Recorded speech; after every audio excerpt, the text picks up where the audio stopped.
So I made a new friend on Thursday. I went for a walk with Michael, like 2 to 3 hours, and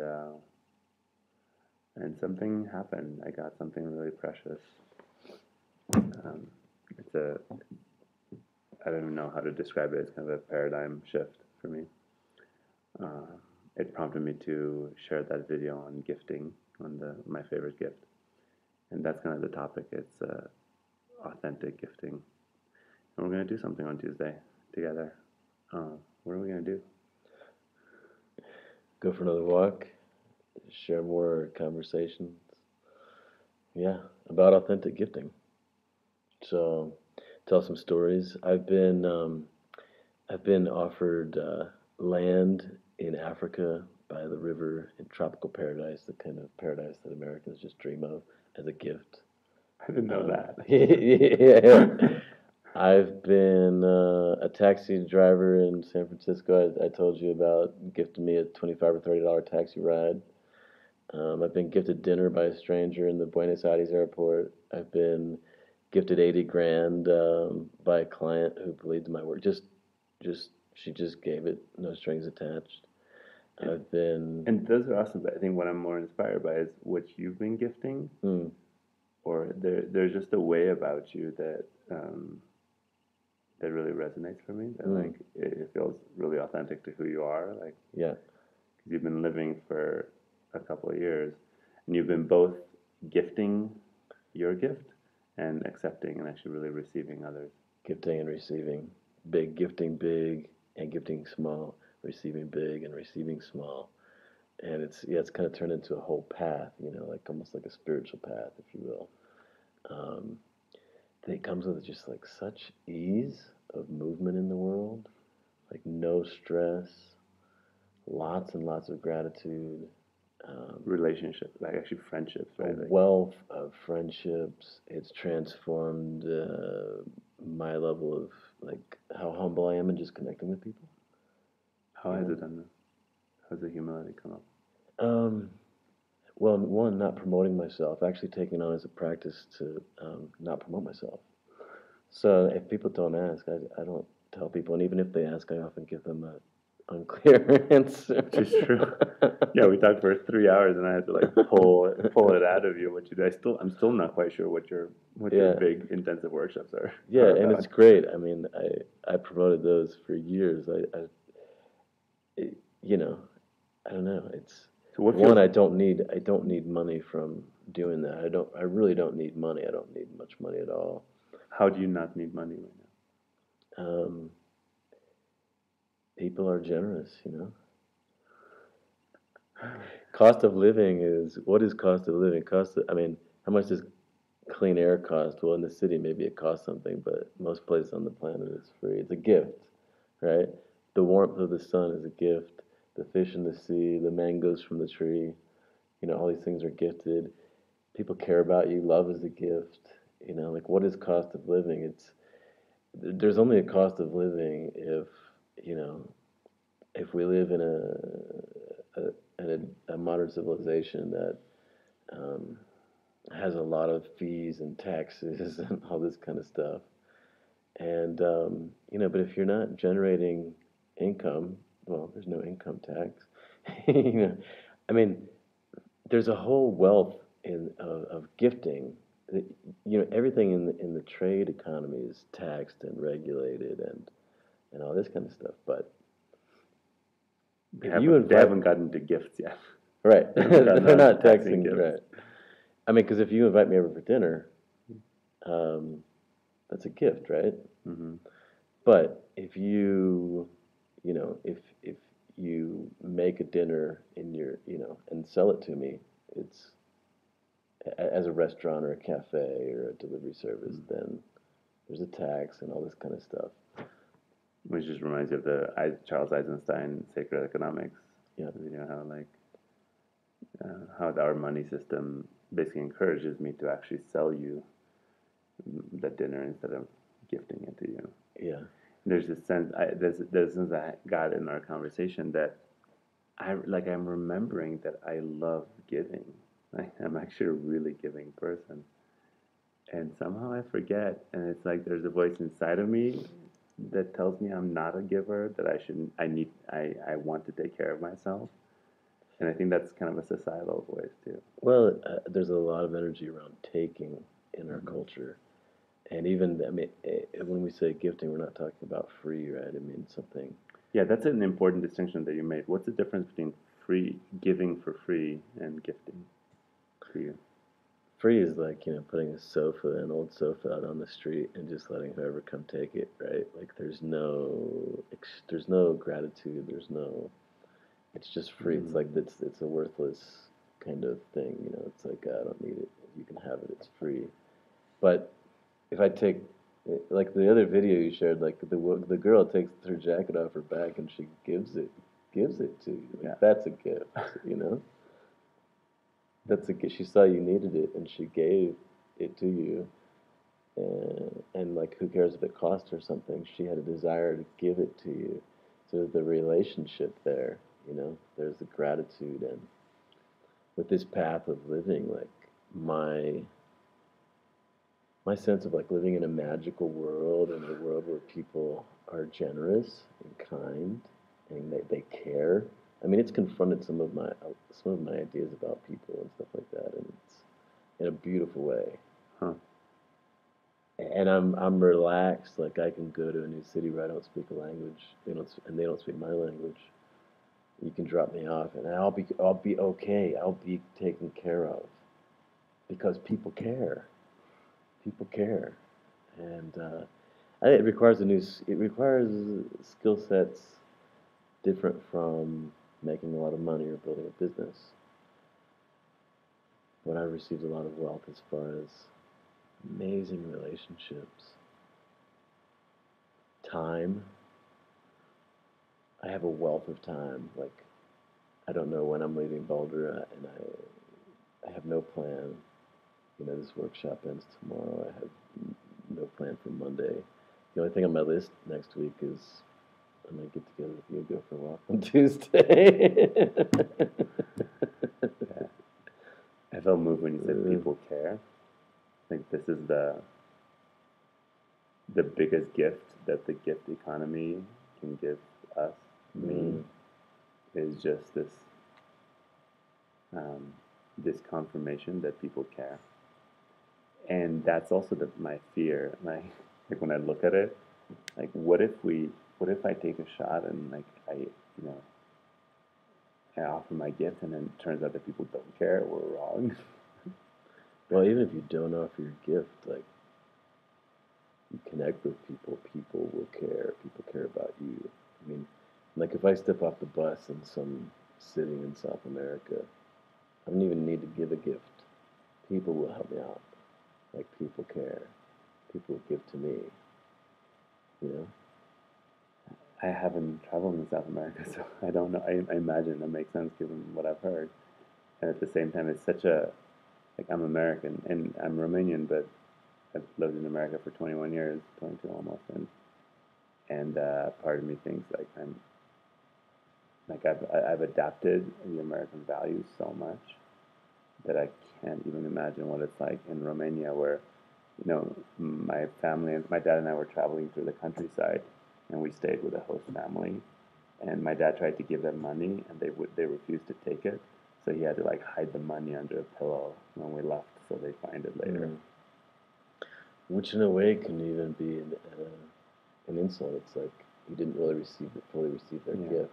You know, but there's it's a lot of the distinctions around the whole gifting and receiving thing that I'm learning, and do you think? Yeah.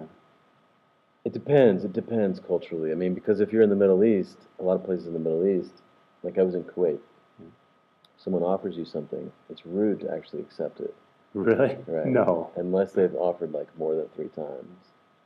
If you just flat out receive it, then that's rude. So I mean, there are a lot of different cultural things around this, and living from gifting in the U.S., I think it's a little bit different than South America. You know what I mean? It's like, um, but Well, maybe the gifting skill is that is that it? Is it like maybe gifting is a skill that you get better at? Yeah. And maybe I'm not.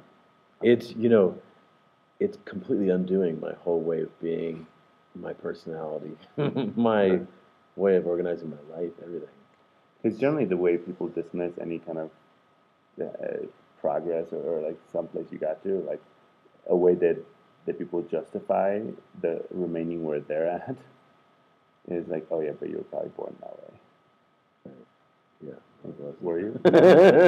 Really? In spiral dynamics terms, I couldn't have been more orange from the time I was maybe 25 to 35, 41 now. And yeah, I mean, orange meaning, my business a number of years ago was called Wealth Warrior. Mm-hmm. Wealth Warrior Academy, Wealth Warrior Boot Camps. Mm-hmm. And yeah, it still had a lot of heart involved, but it was very, and I was very much kind of aggressive, dominant, confident / arrogant. I don't know anything about that. And in the States, I always felt separate, like, from other guys. I just felt I'm different, Because Well, I grew up Mormon. uh, I think that's part of it. We are always outsiders, But there was the evil world out there, and then there was the righteous people, So that had something to do with it.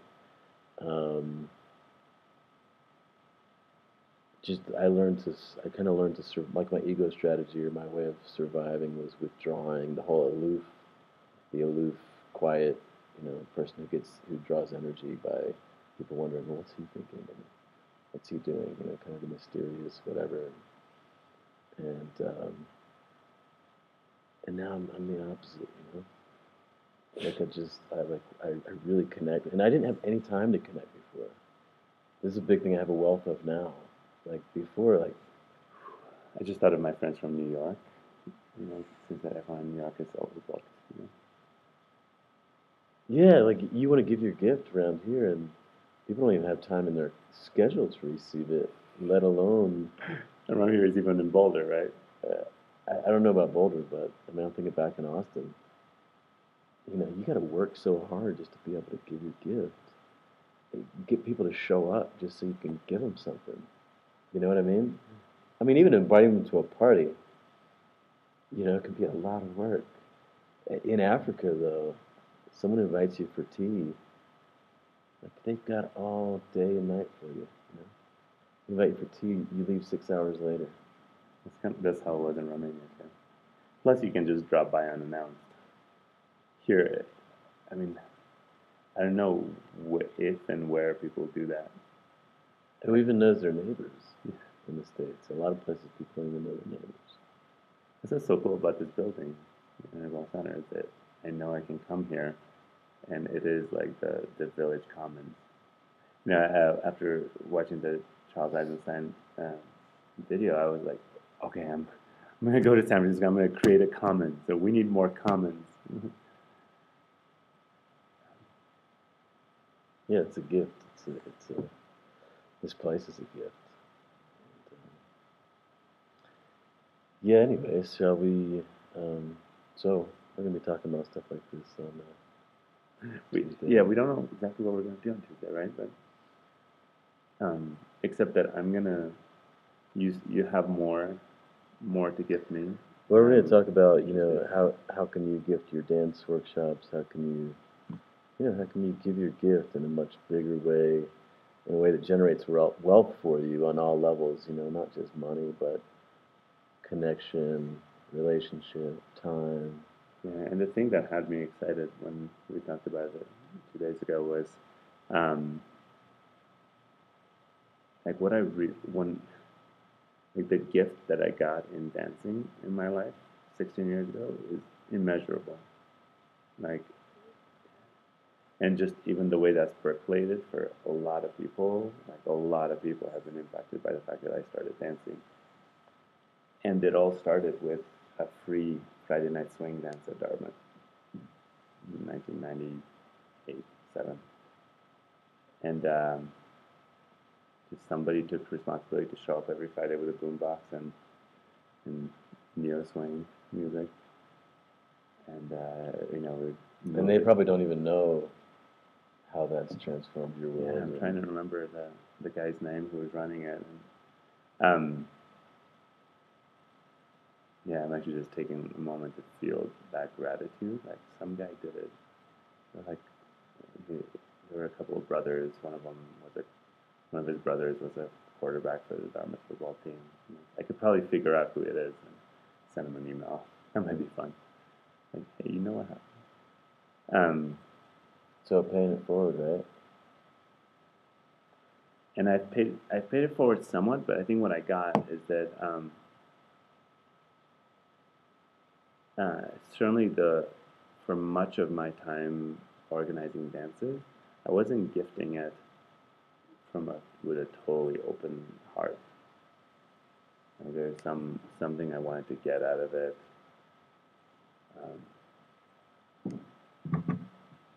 Just it wasn't like I wasn't debt free, which is something you talk about. But I was like, there's something like it almost feels like in order to give the way you suggest gifting, like you have to be whole. Like, if I'm not whole, I'm not going to be able to offer a gift and have it be really with no strings attached. And I wasn't whole; I was suffering for most of my time. What do you mean whole? Like whole, like okay, and know that you're okay. Mm. And I don't know. I mean, if someone comes up to you on the street and like they've just been shot and like they're dying, and you can just give them time, right? Help them get to the hospital and like yeah. I don't know. I'm just. Yeah, I don't know if you. I mean, it's just. I have a story, right? To just enter a place of just giving everything, like giving everything, maybe makes you whole. Maybe there's a state and there's a stage, And I've definitely been in the state of gifting, but I wanted the stage. I want to be there permanently. Yeah, I'm interested in like how I can. For me, what I'm really interested in is how can I step into the world with even more trust, just giving and then trusting I'll be taken care of. Yeah, Nicole told me about the blog of this guy who decided to circumambulate America, and not pay for any rides, any food, anything. He was a journalist, and he actually stayed with her in Tucson, and he needed a ride to El Paso, and she said, "Okay, well, you can stay in my house, but I'll ask around, but I don't know if anybody will be." And then the next day, some French traveler asked her if she knew how he could get a ride to El Paso. And she was like, "Okay, that's too crazy a coincidence." Emailed both of them and said, "I'm going to drive you guys the 5 hours to El Paso." That's great. That's great. I've heard so many stories. Been on the road the last couple of years. Yeah? Like that? Yeah. You got any? Well, I mean, first thing comes to mind, the whole couch surfing community is a gifting community. I've got my own stories around that, but I was talking with a girl in Argentina, and a lot of people have an interesting, like, first experience of the couch surfing community that's really pretty beautiful. And hers was that her and her husband invited these people in to couch surf at their place for the first time. Strangers, right? You don't know them. And they leave for work this day. The people that own the house, they leave for work, and the strangers are there at their place. And she's all day long. She's going, "I'm crazy. What was I thinking? There's strangers in my house. When I come back, there's not going to be anything there, Okay. So she gets home and she's like judging herself all day, right? Opens the door. The place has been cleaned. Candles are lit. There's a dinner, cooked by these people, a special dinner of their own cuisine, as a gift from the couch surfers to their hosts, And stories like that, it just living in this state of gifting, it transforms your idea about the kind of world we live in.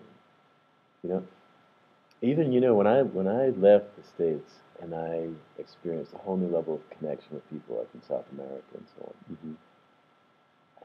I started thinking, I started having judgments about Americans, like more and more judgments about Americans. Mm-hmm. Like I just shared a minute ago. But then I came back and I realized, wow, how many beautiful people there are in America, beautiful, generous people. And I realized that it was me that changed. People in South America were responding to me, you know, who I had, who I was being, which was completely different than how I was being in America. Really? Yeah. So, Okay. so I've brought that back to America, and you know, it's changing my life, and I'm like, so much so, like the transformation in me is so, for me, it's so amazing. It feels so amazing that I'm just going to continue on this path for the indefinite future, you know. I'm excited to go back to South America, keep traveling the world this way, but also with the circling work that's happening here at the center and the deck and everybody's doing. That's the kind of connection I was experiencing and living the way I was living. So it's tempting to maybe want to stick around here for a little while. But yeah, I think Americans in general, more and more Westerners in general, a lot of us are bankrupt in that department in the area of connection, like connection to other people, connection to our heart, connection to nature. And for me, this path, it's not just about gifting.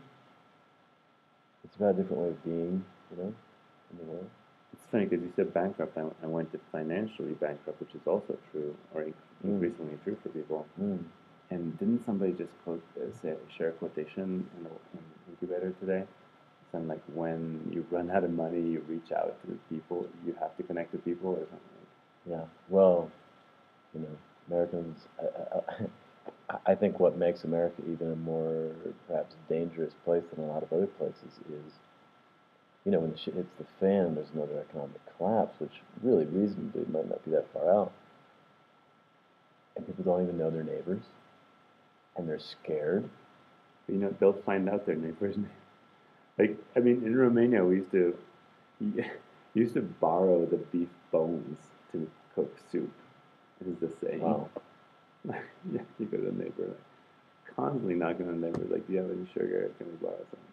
Yeah. People like my dad and his friends would not trade favors, but just true gifting economy. Just they'd be upset if you tried to pay back or somehow counted. Like that'd be an affront. Yeah, I had a Under friend. communism. I had a friend who traveled to the Philippines, and he was sharing a story about how he had a Filipino girlfriend he'd met there, and they were sitting in the living room or whatever, and all of a sudden, like, there's these people that walk in and they go into the kitchen and they start getting out the food and like eating the food and stuff, and he's like, "Who are these people?" You know, Mm-hmm. and his girlfriend replied back, "Oh, they're neighbors of a couple houses down." You know? It's just like that's the level of sharing, you know, that happens there. And even people with money there will put their homes like right next to someone else. I mean, like literally, like no yard space, like right next to someone else, because that's the level of connection that they want, that they're used to. And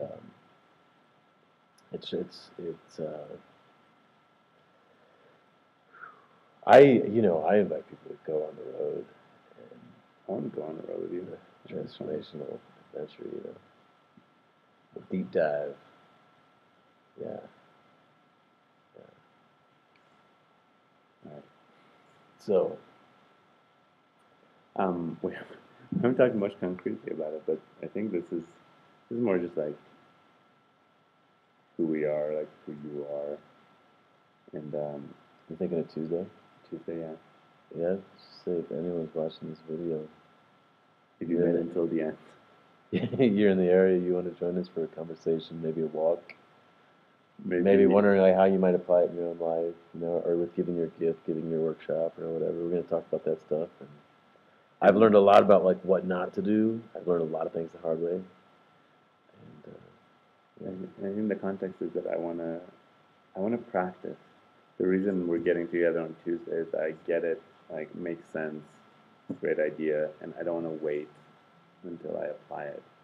So I'm gonna, Michael's gonna give me a little bit more of his attention and ideas around gifting, um, ideas around non-marketing. And I'm gonna spend time with you. I love the way you talk about the dance that you teach, but not just the dance that you teach, but like the real kind of the gift underneath the dance, which has something to do about like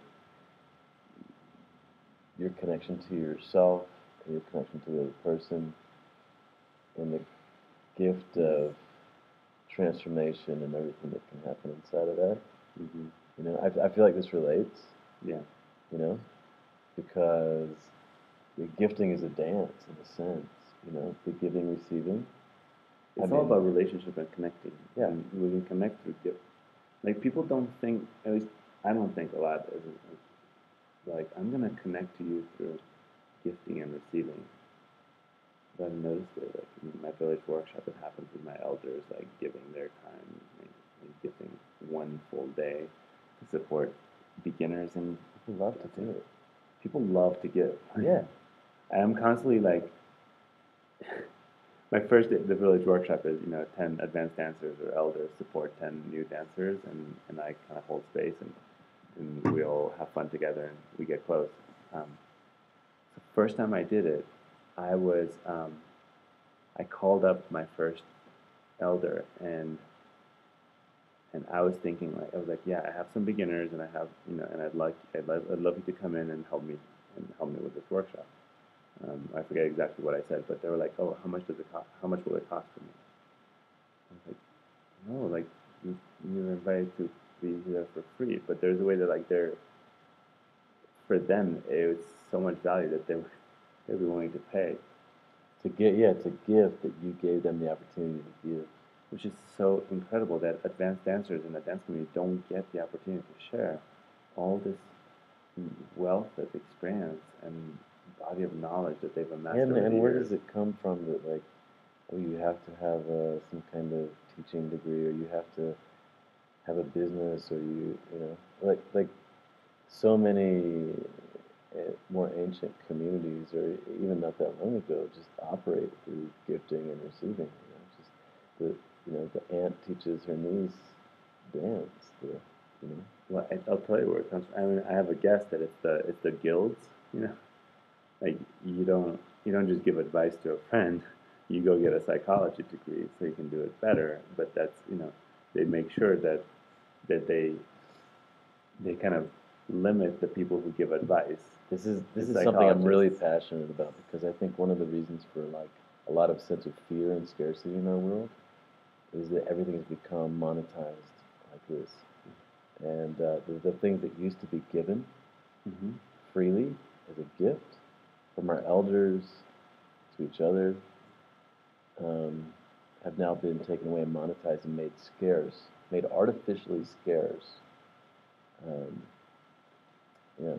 You know what I'm saying for you? Like, kind of a challenge, like a 6-week challenge or a 6-week course where it's about going and doing, like, people from, let's get like 100 people from around the world who are committed, like I'll be one of them, and it's not just like we talk a little bit on Monday, and then like, what are you taking on this week? Like, how can you find 10 ways to give, Yeah, like gifting and receiving and kind of moving into this world, And this is how you move into this world, by gifting and receiving.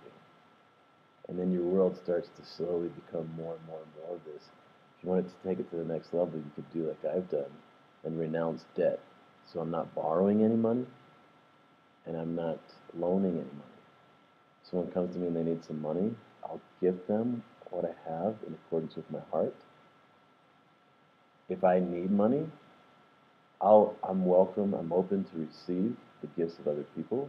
You're not committing to pay back. I'm not doing alone. Yeah, it's not about payback, you know. So, I like that idea though. We should do that. Yeah. Announce it right now. Cool. All right. This has been fun. Tuesday, 3 to 6 p.m. Integral Center in Boulder. 3 to 6. Do we even need the room? Yeah. Let's have the room and then go for a walk Okay. if it comes up. All right. 3 to 6.